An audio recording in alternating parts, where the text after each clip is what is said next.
नमस्कार, मैं उदय कुमार आप सबों का माँ काली धाम के इस प्रांगण से स्वागत करता हूँ। आइए माँ काली धाम के इस परिसर में मैं आपको माँ काली से संबंधित मंदिर का जो इतिहास है उसके संदर्भ में जहाँ तक मेरी जानकारी है आप लोगों के बीच रखने का प्रयास कर रहा हूँ। मेरे दाहिने साइड में ये जो द्वार देख रहे हैं, 3 तोरण द्वार हैं। यहाँ जब राजा और महाराजा हाथियों से अंदर आया करते थे तो यहाँ से शहनाई वादक जो है, ये गेट के दोनों तरफ ये जो शहनाई वादक हैं ये यहाँ बैठ करके उनके स्वागत में शहनाई और विभिन्न प्रकार के जो कला होती थी, संगीत कला, उसका यहाँ से वादन किया जाता था। आइए मैं अगली कड़ी में आपको ये जो विशालकाय आप जो गुंबज देख रहे हैं, ये मुख्य दरवाजे का स्वागत द्वार के रूप में इसको जाना जाता था। मैं आगे की ओर आपको लेके चलता हूँ। ऐसा कहा जाता है कि ये जो विशाल आप घंटा देख रहे हैं, ये नेपाल के महाराजा के द्वारा बेतिया राज के महाराज को गिफ्ट किया गया था। पशुपतिनाथ की मूर्ति है, वो गिफ्ट के तौर पे दिया गया था बेतिया राज को।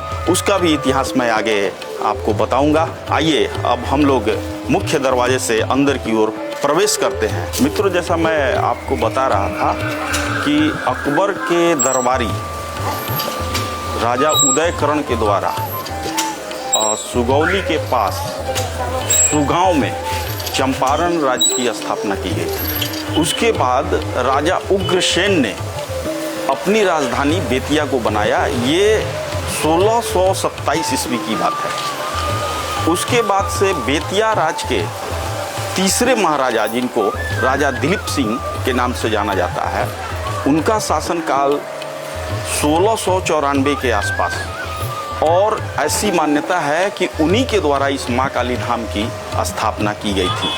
तो बड़ा ही सुंदर तरीके से, और बिल्कुल चूँकि राजा खुद तंत्र विद्या में अपने आप को माहिर मानते थे और तंत्र विद्या की जानकारी थी, तो इस पूरे मंदिर का जो निर्माण हुआ है वो तांत्रिक पद्धति से हुआ है, जिसको मैं आगे आपको बताऊंगा। इस पूरे मंदिर को 5 भागों में बांटा गया है, और इन 5 भागों में सभी के जो प्रधान देवी या देवता हैं उनके वाहन हैं, और उन वाहनों को रख रखाव के लिए भी इस मंदिर में एक व्यवस्था थी, जिसको मैं अपने बाएं तरफ से, ये पंचवाहन की मूर्तियाँ आप देख रहे हैं, ये पंचवाहन की मूर्तियाँ हैं। जितने भी मुख्य 5 मंदिर हैं, उन सबों मुख्य मंदिर के जो प्रधान देवी या देवता हैं, उनके जो वाहन हैं वो यहाँ पे स्थापित किए गए हैं। मैं आपको बता दूं मित्रों कि ऐसा मान्यता है कि जब भी देवी या देवता वो नगर भ्रमण के लिए निकलते थे तो मुख्य दरवाजे से अपने वाहन को अपने साथ लेकर के नगर भ्रमण के लिए निकलते थे। मित्रों, आइए मैं आपको दिखाता हूँ कि वो पंचवाहन की कौन कौन सी मूर्तियाँ हैं। अभी हम पंचवाहन के गर्भगृह में प्रवेश किए हुए हैं। सबसे पहले जो मान्यता है कि किसी भी पूजा पाठ के पहले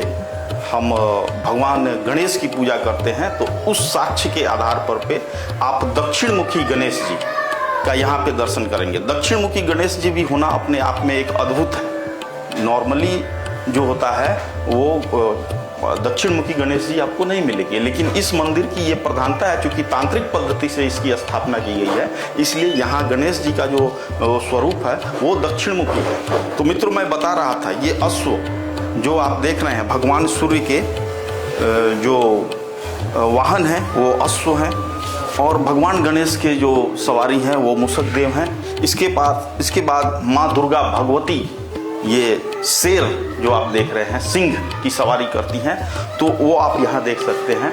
और चौथा जो है भगवान शिव परिवार, जहाँ नंदी बाबा के रूप में आप नंदी देव को आप यहाँ देख सकते हैं। उसके बाद जो दशावतार जो भगवान के स्वरूप का अलग अलग युगों में अवतार हुआ है, उसमें भगवान विष्णु की मुख्य प्रधानता है। तो उनके जो वाहन है गरुड़, उस गरुड़ महाराज की आप प्रतिमा यहाँ पे देख सकते हैं। ऐसा मान्यता है कि दरवाजे पे एक ऐसा बलिष्ठ और बलवान व्यक्ति को रखा जाता है। तो ये चूँकि मंदिर की व्यवस्था थी, तो वैसे में हमारे श्री बजरंगबली को मुख्य दरवाजे पे रखा गया है, ताकि कोई भी आपदा विपदा हो तो वो इसको संभाल सके।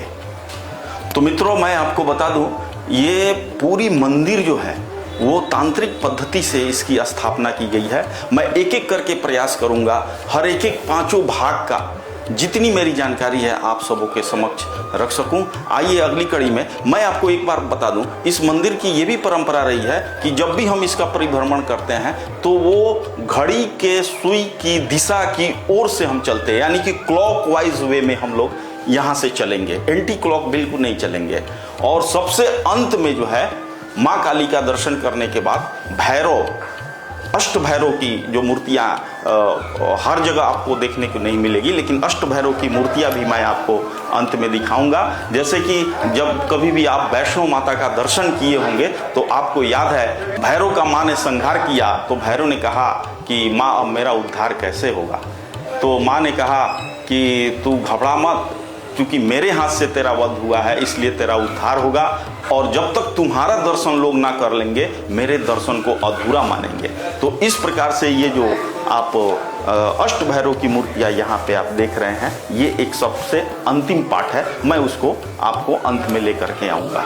आइए आगे की ओर हम लोग चलते हैं।